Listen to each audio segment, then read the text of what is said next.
Hi, everyone, and welcome to the I Am Landscape Growth Podcast, where entrepreneurs help entrepreneurs grow faster, better, and stronger in the green industry. From leadership to sales to recruiting and operational excellence, we cover the topics holding entrepreneurs back and share how to get past those bottlenecks with the best in the industry. I'm your host, Rob Murray, co founder and CEO of Intrigue, a digital marketing company focused on helping landscape companies grow. So sit back and enjoy the show. All right, well, welcome back, everybody, to another episode of the I Am Landscape Growth Podcast. Today, I have an awesome guest, Andrew McCurry from Father Nature Landscapes. Andrew, thanks for doing this today, buddy. You're welcome. Glad to be here. Like uh, like usual, we want to make sure the audience has a sense of who they're listening to today. So, can you give folks a quick rundown of like what Father Nature Landscapes is all about and kind of how you ended up running this company over the last whatever 10, 15 years? Yes, Father Nature Landscapes is all about connecting people with the land. And my brother and I co-run the Birmingham branch down here in Alabama, and we opened up in 2009 here in Birmingham, and continue to just stay very curious about our craft, about people and the relationships they have with their outdoor spaces, and how we can kind of trick them into coming outside more often than they typically do. Yeah, that's cool, man. So what's the like core focus in terms of the types of clientele you work with at Father Nature? Like it's mostly residential, and then just kind of give a sense of what's the size of the business so people have an understanding of like your kind of the perspective where you're coming from. Okay. Again, our core focus are livable landscapes, which puts us mainly in the residential realm. Yep. We do about 80% residential, 20% commercial, and that would be on our service side and the installation side. We Our gross revenues are around $10 million, and we've got roughly 60 people here in Birmingham that help us do that, from furnishing ladies to floriculture team to carpentry team to irrigation team, service department, and an installation department. Awesome. And for people that don't know, you have Father Nature as a name in a couple of other spots, not just Birmingham. So can you give people a quick understanding of like what that's all about and how that came to Yeah. be? We've really got people have been able to identify with our name in a very easy way. It's easy to remember. I can remember, kind of starting in Tacoma, Washington, and a pretty liberal state, but just a lot of people being very curious anytime we'd walk into a Home Depot or anything and them see our shirt or our credit card or our trucks, uh, just curious, they were curious about the name.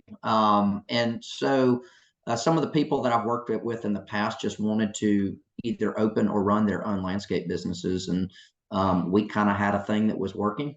And so instead of them trying to develop something new, we just partnered and allowed our brand to represent them and their business, because we had common values that we shared. And um, the markets did not matter as much as the values did in terms of being able to be a brand ambassador, and represent that brand. So, um, long and short, one of the businesses licenses our name down in Mobile, our brand, and I'm actually still partners with Chris up in Tacoma. Very cool. All right. So the nature of this, no pun intended, podcast is all around, what are the primary growth constraints holding landscape entrepreneurs back? Um, there's a common couple of answers, and Chris, has done the show as well. He was awesome. So we'll see if you can live up. He's got big shoes to fill. Also, only met the guy in Zoom until he did the Jays game in Toronto. Didn't realize he's a giant human being. He is, so I'll never be able to fill his shoes. Yeah. I'm So not that big of a guy. what do you see over the last 6 months, 12 months as like the biggest growth constraint holding entrepreneurs back in the green industry? I really think it's been going on longer than this. I know roughly about 6 years ago, I started to see we were having, man, it was really easy to acquire new customers. Or it was, for us down here in Birmingham, but finding people that could do the work and do it well was our challenge. And as some of the millennials started entering the workforce, we just had, as a majority, we had a lot of unskilled people coming into the industry, and we, as an industry, needed ways of ramping them up faster. So bridging the skills gap that existed between our workforce and our craft. And I felt like whoever bridged that gap the fastest was going to win in this game. And so I spent some money developing an app that was a train. It was a game training app to help. It was to help bridge that gap. The premise of the game: when you learn more, you earn more. Um, the app, I've taken it down off App Store now. It was called Pay Dirt, and it was to be used as an assessment tool, but it was also to be used as a way where you could get CEUs, continuing education units, that would help you to acquire, to level up, and have career advancement in our businesses. And I realize there's lots of businesses a lot bigger than mine, but the majority of landscape businesses in the United States are sub $1 million. Yep. So you needed something that could be affordable and scalable to a business that had a gross revenue of less than $1 million. And this was something that you didn't have to buy devices. You just download an app on your phone, and it might be something in an interview. You allow your interviewee or your applicant to take an assessment in the game and kind of see where they stood. Because what I found is, when hiring irrigation techs, for instance, I could ask them a couple questions that let me know if they really knew how to install irrigation or not. And the same for lighting. Same if you started going any deeper than just green side up on sod. There's a lot to learn in our industry that most people don't know. Yeah. And so this workforce development, it has become more prevalent even over the last 6 years, as immigration issues have still not been solved by our government. And here in the United States, I know you're up in Canada, but there's lots of undocumented workers, that are filling these roles in our companies. And anyway, we needed a way to even be able to teach them. And so part of what we've done, I put that app idea to the side, because I saw it was going to take more money than I had available, and I couldn't raise the money from the companies I was trying to promote, like Rainbird and Hunter and Yeah. Belgard. I was trying to go after these companies so that as we had a training module on their particular discipline, such as paver installation, you would have a Belgard sponsored module, so that they'd actually pay for the module, but it was part of a bigger thing of pulling all these different disciplines together, so that we could show how landscapes get built in their respective ways. Very cool. So like that, I mean, that was successful initiative, sounds like, in terms of getting your team on it. And so are you still using it yourself, or is it?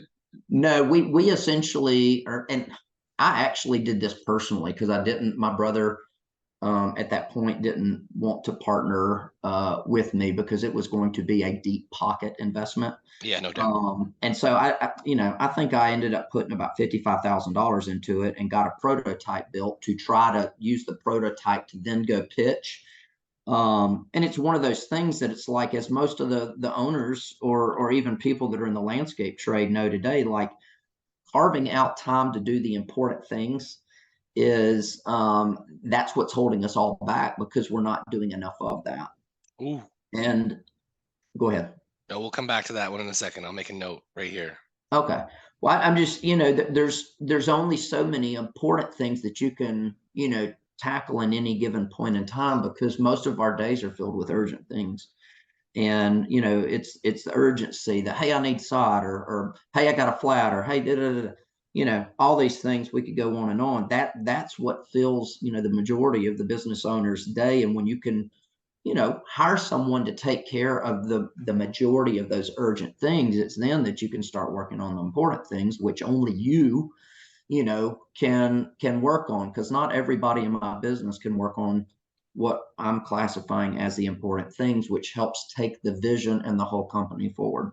Yeah, I love it, man. So, like, we're going to come back to that in one quick sec. Just to wrap up this workforce development, it's really interesting because most people that, when I ask that question, what's the primary growth constraint? They just say there's no people to do the jobs. Whereas you said, no, there are. They're just unskilled, and we have to bridge the gap between where they are as a labor market and where the industry or my business needs them.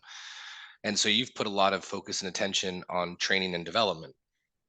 Seemingly, it's worked.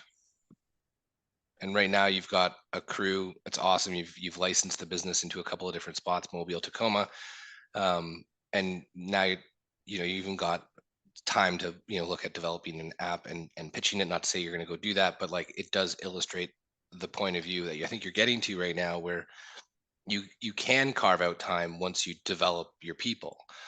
So in terms of somebody out there who is like, okay, I'm listening. I'll find some unskilled people and then develop them. What are, one or two things they can do to start building like a development program, a workforce development program? Great. That is a great question. And that's kind of where we started. And you're like, what comes first, the cart or the horse? And it's kind of like both have to happen almost simultaneously, because you still need people to fulfill your unfulfilled seats. But at the same time, this is all a matter of just reframing how people see the workforce, right? So you're saying some people say the people aren't out there, and I say, they are out there. We just now have to break down what we need them to know first.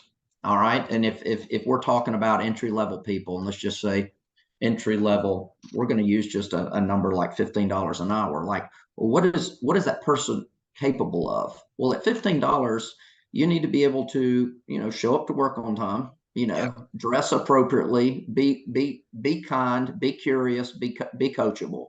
And if you're coachable and you do those things, you're worth $15 an hour, because I'm gonna be able to get you to push a wheelbarrow and Dig a dig a hole. trench and Yeah. lay sod. So we outline what we call the Father Nature fundamentals. And the Father Nature fundamentals, we break them down into 30, 60, 90, and even 365-day outlook, so that we have a guide, and we designate our best trainer. Who's our best trainer? Well, we identify that person, and all new people go to that crew. Okay. So as they come on, and if we have too many people at one time, then we look at who's our second best trainer, and it keeps going on. Who's our third best trainer? And so we've got about 3 different training teams on the install side that essentially could take a new person in, and just, you've got a piece of paper, or you could do it electronically, but we have your first 30-day fundamentals that they have to learn. And then at 30 days, we actually I sit down with those 2 people, the mentor and the mentee, and we outline, hey, so you seem like, you are proficient in these areas. And if they are, we check the box. If they aren't, we just apply more time. Mhm. And then we're looking at what we're going to be looking at the next 30 days, which is looking at that 60-day Father Nature fundamental initiatives. And that's how that outline, which one of the best hires we made, which is not really a hire because she's a subcontractor, is an HR I'm going to say kind of HR. She's more of what we call a people champion, where she does help with our recruiting. But she's also helped get all this stuff in a program. We use Bamboo HR Mhm. to outline that program, and it's just a platform You don't have to use Bamboo HR. You could do it in Microsoft Word. But the easiest thing to do is just start off with like, what does a guy or a gal need to know in the first 30 days they're employed with you? Yeah, I Write love it that. down. It's that easy. Part of ours happen to do with knowing Father Nature's most commonly used plants. So we have a list of 30 plants. You need to know Oh these yeah. 30 plants. Part of ours is we do some Spanish and English learning. You have to, there's some Spanish that you have to learn if you're an English speaker, and there's some English you have to learn if you're a Spanish speaker. That's part of the training. There's safety, equipment, simple things in your first 30 days, like how to just glue PVC, how to cut it, how to glue it, how to install a light, like strip wire. We come back down to, how do you Yeah, yeah, strip that's wire? great. And I Like think sometimes people overcomplicate what this needs to be. Like, I think when you they simplify it do. like this, it really becomes clear. And especially when you start to bucket it, like, when you're talking about horticulture and here's the most commonly used plants, in terms of applications, we need to use PVC and we need to use electrical. So here's how you need to do these fundamental basics. I just think that that really can help a lot of folks listening to say, hey, this is really just simple. Like, you don't have to over engineer this thing. And it could be a bunch of bullet points and check boxes. Like, it does not need to be a paragraphs upon paragraphs of how to approach every day and what you need to do every second. Yes, that is so true. It is so simple. It's just it is making sure it gets done. Well, and, Um, and I think that comes back to this point of, like, are you doing the things, are you carving out the time to do the important things? And if you don't have a training program in place, it's going to be really difficult to build people. If we can't build people, it can be really difficult to get out and do the important things. So you could almost argue that this is maybe the most important thing a leader needs to put time, attention, and focus on to build a training program. I would agree with you. Yeah, if you can't build people, you can't build a company. Yeah, and, Um, and then you'll never get your time. no, no, and so it is a long-term play, long-term play. I've I kind of started just making money off of yard work, back in 1995, 1996, somewhere in that time frame. And it's like, I still work probably a 55 to 60 hour week every week. And that is not uncommon for people in the green industry. But when we value our time and we have a long-term view of what it's going to take to buy back our time, because that is the most valuable thing we could do, Well, it's is the to only give thing we can ourselves. never get it back. Yeah. Yeah, yeah. And a lot of us, if we're in this industry, a lot of us have young families. And it's like we need to be living by our calendars so that we can actually schedule time with them, schedule time when we're working and when we're not. Okay, well, And stop, time out, flag on the play. Tell me, living by your calendars. Like, this seems like an obscure topic that you threw in there, but I think it's really powerful. So, if we're in reactive mode, very difficult to live by a calendar because we're putting out fires. And, I know actually a lot of times, so I kind of look at people in a couple of different ways when it comes to calendars. People that don't use them. So I don't understand how they live their life. It doesn't make any sense to me, but that's okay. There's people that schedule, like, you look at their calendar and it's like, boom, 9 to 5, Monday to Friday, tight. Nothing else happens in their life. Just work is in their calendar. That's it. They don't have anything going on outside of work. And then there are people that integrate, stuff from all sections of their life, and everything's kind of laid out. And some people might argue that's too structured, whatever. But I find that, for me anyway, that's how I roll. So what is calendars, living by your calendar? What does that mean to you? well, the success of a man lies in his daily agenda. All right. So what you're putting in your calendar, it shows where your priorities are. And, you know, each and every year things might have been different for me. I do know that I used to on Thursday afternoons just schedule Thursday afternoons for important work. Not a big block up there. I knew what important work I was working on, and it was scheduled into my day. So it's like nothing else goes on my calendar but that work. Now I schedule important work throughout my work week, where I have I've got little blocks of time, and batching your calendar is a great way to, I think, stay focused, whether it be, hey, I'm gonna batch some invoices. I'm gonna do 3 invoices at one time, or 3 proposals at one, not at one time, but just having a couple hour blocks of time to be able to do things like that. And um, that is how I've been able to get some important things done, is just by scheduling it, in my calendar to get done, because my list of urgent things, like, these little to-do lists that we all have, would far outweigh the things on my important list. And when you look at it, I know you kind of subscribe to the EOS train of thought, the entrepreneurial operating system, and I think it's a great system.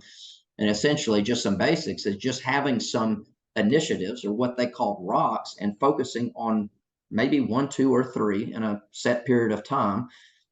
They advise, putting those in quarterly focus.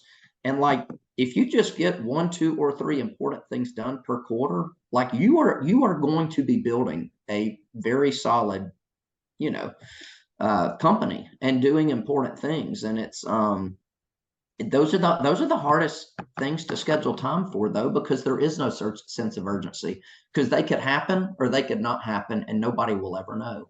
Well, Um, that's interesting perspective, because I find, for myself included, and I think I'm better these days than I was, say, 5 or 6 years ago. But it's really easy to miss a meeting with myself. But if I got it booked with somebody else, I will always show up. So, I know the feeling. I know the feeling, and we could talk to each other in this moment, and hold each other accountable just in this moment, and just say, well, if we value ourselves, we will value ourselves on our calendars as well. well, and it's there's a bunch here. I just want to touch on it quickly, because this is a journey that I've heard, not only, like I said, I've gone through this, but a lot of people have, that I've spoken to. And one of them is this idea that, if I book time in the future that I know is important, it's my rational, strategic self saying, I need to do that later. But when it comes time, my emotional, reactionary self says, wait a second, I got other more important things to do that need to be addressed now. I'll do that tonight after dinner. Mm. And then myself, tonight after dinner, I'll actually, I need to relax, and I'll do it in the morning before work. Well, actually, I need to, and that just is, there is no tomorrow. Which I think is a really interesting perspective. One of the things, though, that was a hack that someone told me and shared with me was working sessions with somebody else. So we would do like a Zoom meeting in those important blocks and not speak to each other whatsoever, but just, we're there. Are you there? Yeah, I'm here. All that is very convicting, because, yeah, I very rarely take my computer home. I do take my iPad home pretty much every night, but very rarely take my computer home. And most nights when I do take it home, I don't open it. Yeah. But I take it home for a specific purpose. And yes, that being at home, and like being there is being done. And could I power through that? Yeah, I can power through most things, but it's like, it just generally does not happen. Hmm. And so, yeah, that's a pretty convicting thought. But the cool thing is like, if you had a place where you set any goals, and we have these corporate meetings once a year with our team, and we've been doing it probably. They're corporate meetings. That's air quotes for podcast listeners, because I know you have no fun on these meetings. No, they're totally fun. No, Of course. like, they're totally fun. Like, there's plenty of food, plenty of beverage. We usually hire consultants to come in, and they're ridiculously, like, I love them. Yeah, so break it Uh, down. Just what does that look like as a format, and like help people understand like where the value comes from and why you do it that way. okay, well, we have been doing these since 2007, I think. It might have been, it was either 2007 or 2008. I can't remember when we started. But we would go to Vision Cast to problem solve, to discuss budgets. I mean, I remember one of our first or second ones, we were outlining our mission statement, our core values, our core focus. And honestly, we'd never have to go back to our values, our mission. because that's kind of how that's how we Set. run things. But you know, our strategy and our new vision, which vision needs to stay fresh, because it does change throughout, you know, the years. I mean, I'm here, you know, how many ever years since we started, and my vision is different. Like, I now have a fresh vision for our 3 year, our 5 year, and our 10 year, where we're going to be, and what we're going to look like. Our focus will still be the same. We specialize in livable landscapes. But how we do it and how big we are, and our workforce development center that we're going to call Father Nature University, like all this kind of stuff just comes into play, and it is FNU. You have a football team? FNU, man. FNU. It is just so fun. So we we typically have rented huge lake houses. We'll have 15 to 18 people join us. We supply all the food. We have people go and, you know, kind of meal plan for us. Um, and we're there cooking on site, you know. Then we'll get a consultant down. And generally, we don't all, we every year we don't do a consultant, but we get together and we for about 3 days, and we've got an itinerary of what we're talking about every hour for those 3 days. And it is amazing the type of work, important work, because there's nothing we're doing in there that's urgent.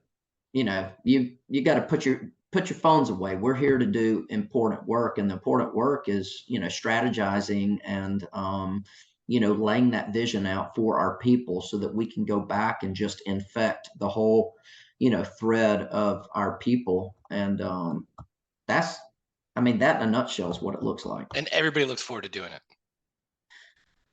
I wouldn't say everybody does, but the people that don't look forward to it don't get invited back. And Yeah, it that's is cool. it is a gift to be invited to go, because, you know, it's, you can't invite everybody to go. You got to, the businesses have got to run while we're down there. Yeah. Um, but yes, the majority of the people that consistently show up year after year really look forward to it, because it is you feel doted on. Yeah, that's cool. And I mean, the idea of putting your phones away, we're here to do the important work. And like lifting the head up. It's like, you know, it's like we're working every day with our head down, getting her done day after day, lifting our head up to like kind of look forward, I think is a really important practice a lot of people neglect. Um, in our initial call for this, but you know, our pre-call, one of the things that kind of came out from your perspective was the the secret to grow is letting go. Can you just like illustrate what the heck you mean by that and help people understand like where they might be holding on too much?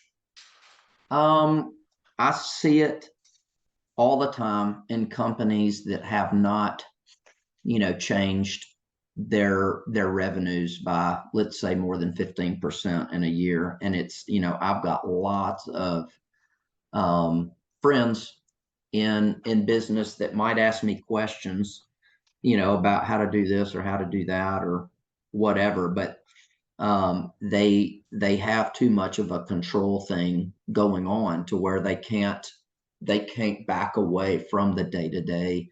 And I'm still involved somewhat in the day to day. You know, I'll go lay out jobs or meet inspectors or do things like that. Um, and but I've got people that can do it for me. And, you know, another part of that whole letting go to grow is, well, it's the whole, that cliche, sometimes you got to slow down to speed up. And it goes back into your workforce development or your career development. Like, we do little exercises around here sometimes, like, you know, what is your unique gifting? Like, where are you, what strength do you contribute at the highest level to this group of people, this organization? And when you recognize that, and then you actually recognize what things do you do that you detest, that you really hate doing, they make you anxious, they stress you out, or it's just not part of your unique gifting.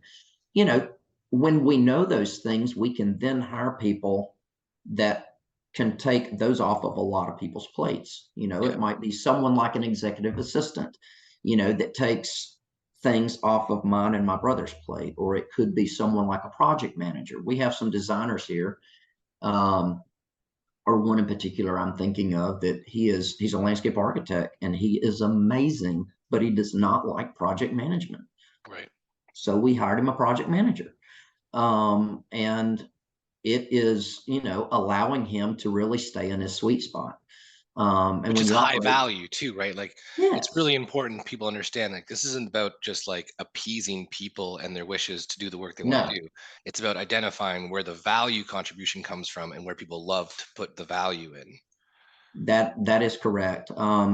If even for these smaller companies, laying out like what does your organization look like? Like if you gave each one of those a job title, not that we need titles, but like remove the names, Billy Bob or Carlos or whoever, and just looking on, hey, this is an installation tech, or this is an installation foreman, or this is a project manager.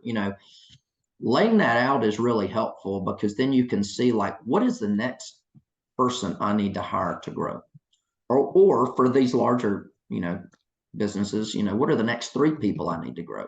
You Yeah. know, I know we need a mechanic. Our mechanic just recently left.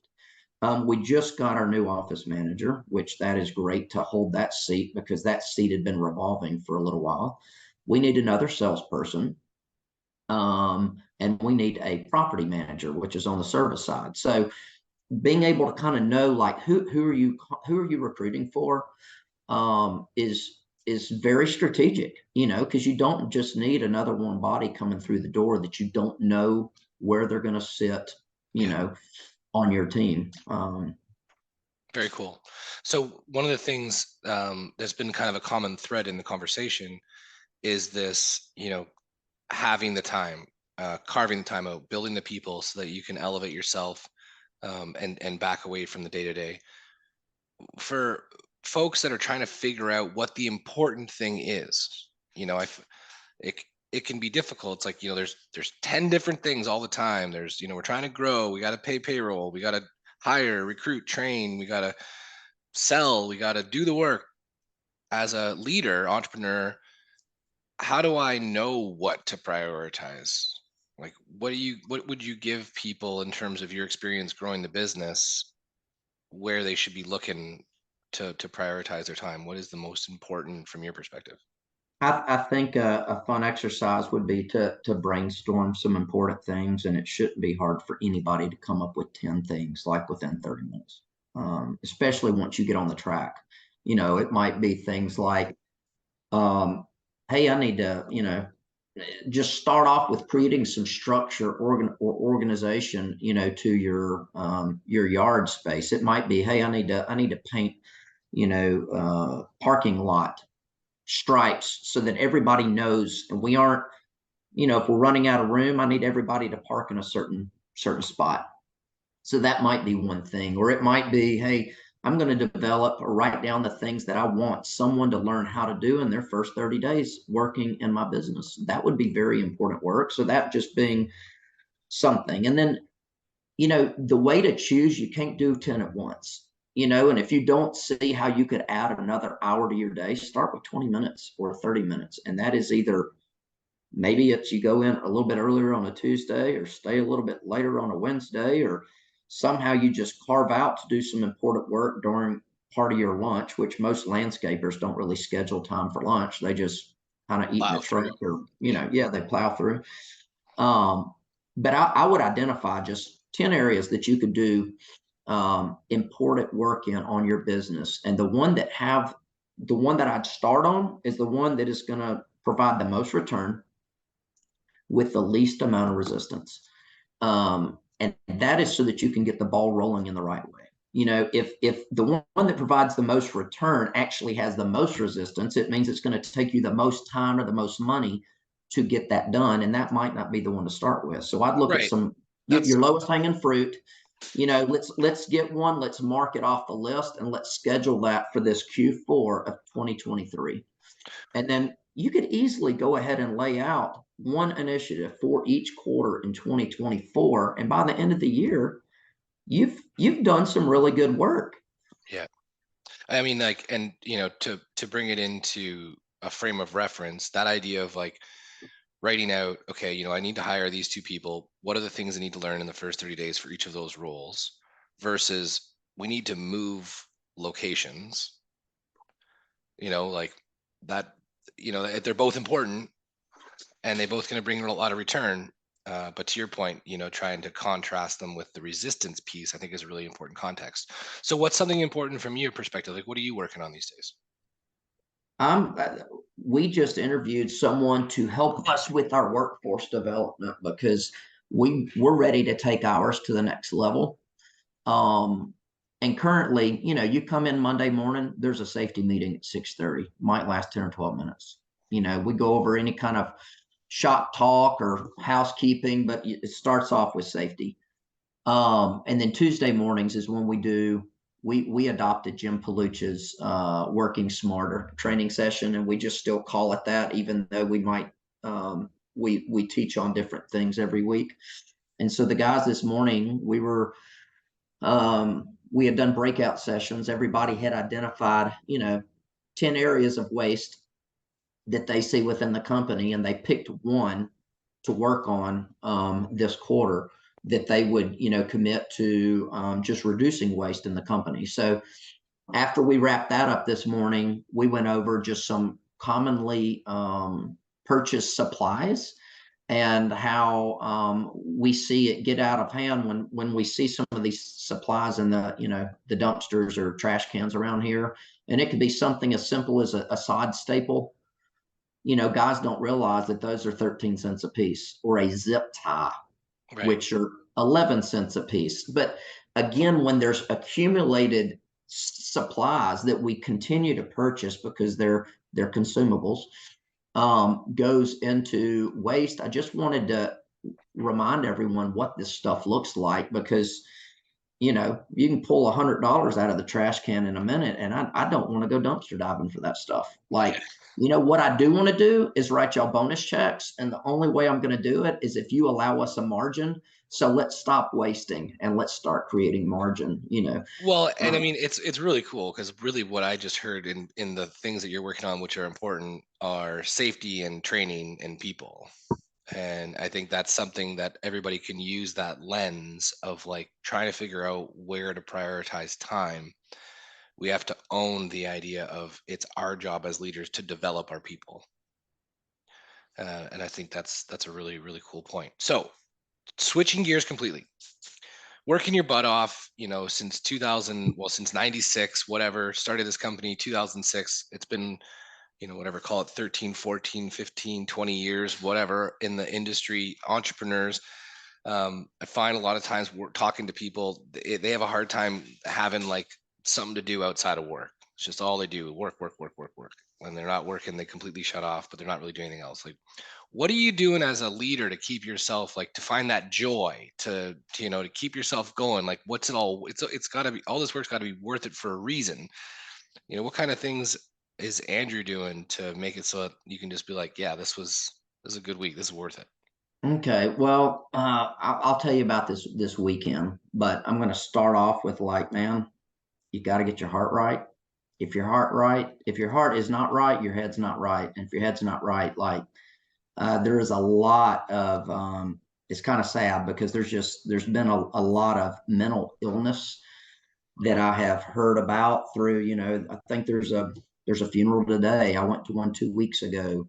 Um, mental illness, and mental illness does not always start with spiritual illness, but I would say getting your spirit right, that is what grounds me and guides me and keeps me healthy, up top, so that every morning I wake up at 4:30. I have a quiet time, where I just kind of sit, think, read, pray, get my day going. And that's what I do for me. And it doesn't have to take a long time, although some days, I spend more time than others.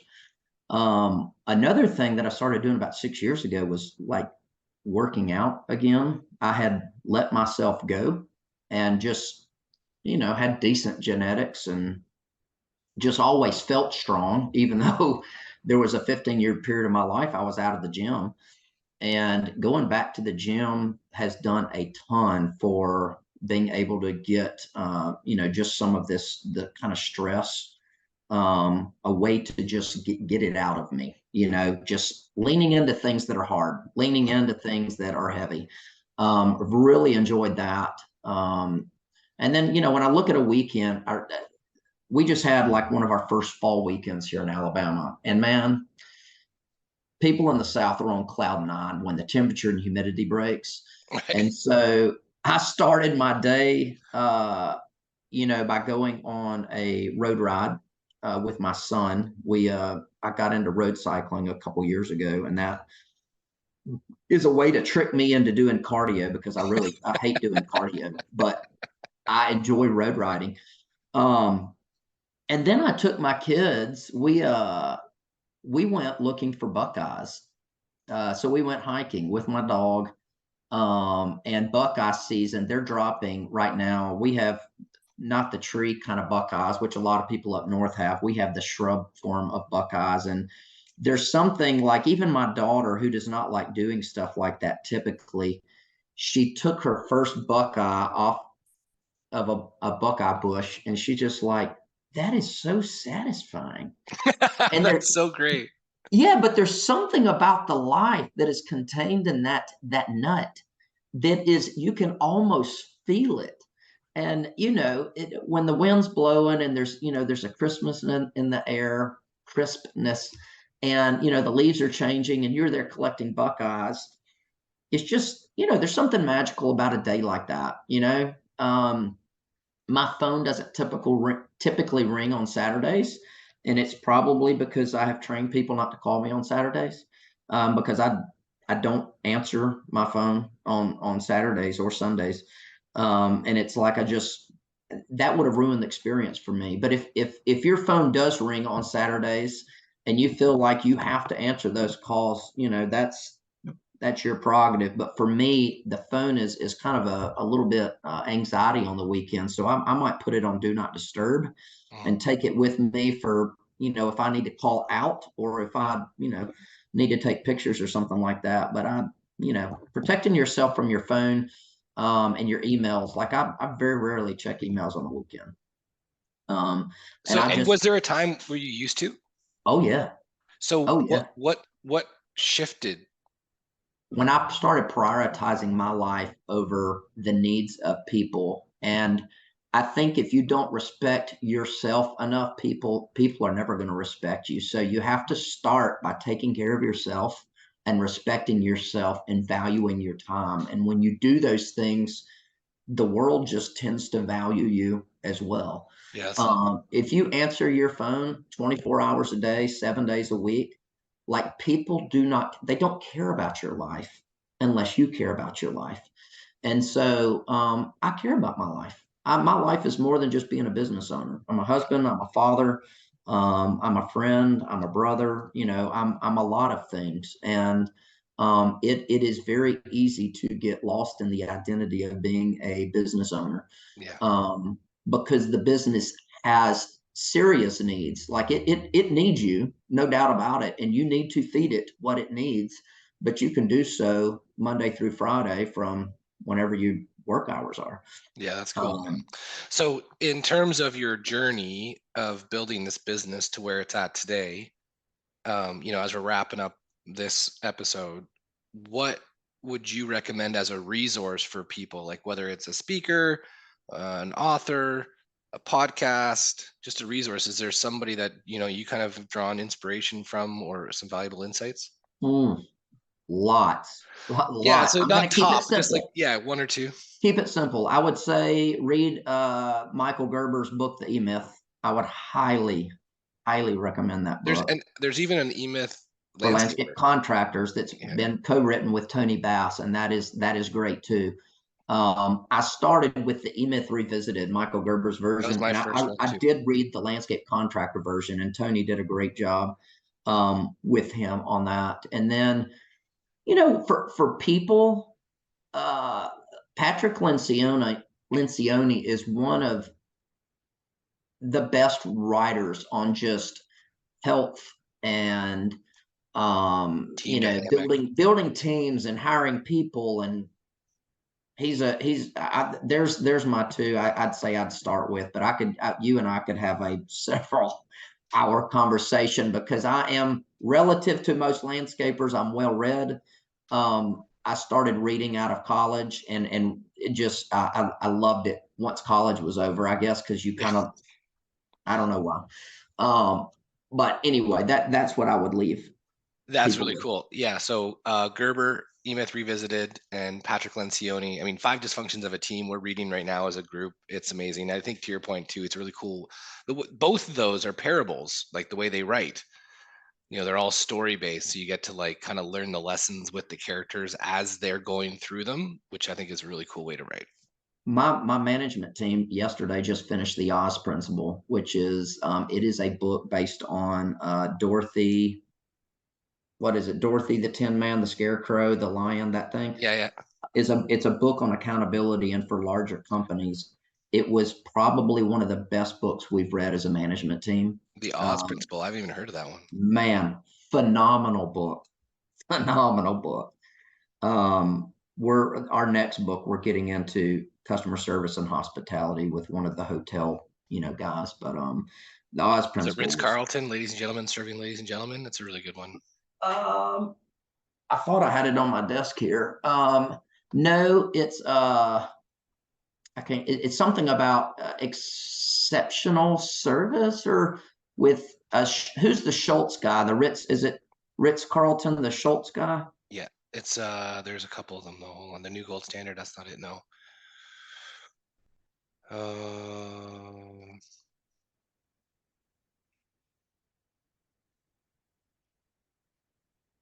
Whatever. It's gonna be a good one. Yeah. Just trying. I thought I could grab it right away, but it doesn't matter. Um, yeah. So the focus then is that going to be for next year into 2024 about just customer service and hospitality and like making that kind of more ingrained in the culture. Yes, that will be probably one of our first quarter initiatives. Although we will start the book in 2 weeks. The middle management get together every 2 weeks for a 1 hour reading session on Mondays at 1 o'clock, and it's just part of the patterns of work that we do around here. And Do you so, read? Do you read at the same time together, or do you yes, discuss yeah, what you've read? yeah, we read at the same time. We give it 1 hour. Our average, we read about, takes us about 3 minutes to read a page. So we can get about 20 pages in an hour. And generally on that book, those were kind of long, dense chapters. It took us about an hour to read a chapter in that particular book. Um, but man, we might stop and noodle on a nugget in the middle of reading because You're like, there's some oh, it's a good one. yeah, Yeah, exactly. yeah. There's some strong Excellence nuggets in it. wins. Excellence wins. That's it. Yeah, yeah, That's it. yeah. That's what we're reading next. Yeah. Very cool. Well, again, man, thank you so much for doing this. You're Appreciate it. welcome. This is fun. And Yeah. everybody for getting to the end here. Really appreciate you listening. So, Andrew, Father Nature Landscapes. Stay tuned for another episode of the I Am Landscape Growth Podcast. Thanks, everybody. The I Am Landscape Growth Podcast is brought to you by Intrigue, where passionate marketing meets predictable results for entrepreneurs. Remember to like and subscribe to the podcast so you don't miss the next episode. And if you would like to be a guest on the podcast, please visit intriguemedia.com and click on podcasts.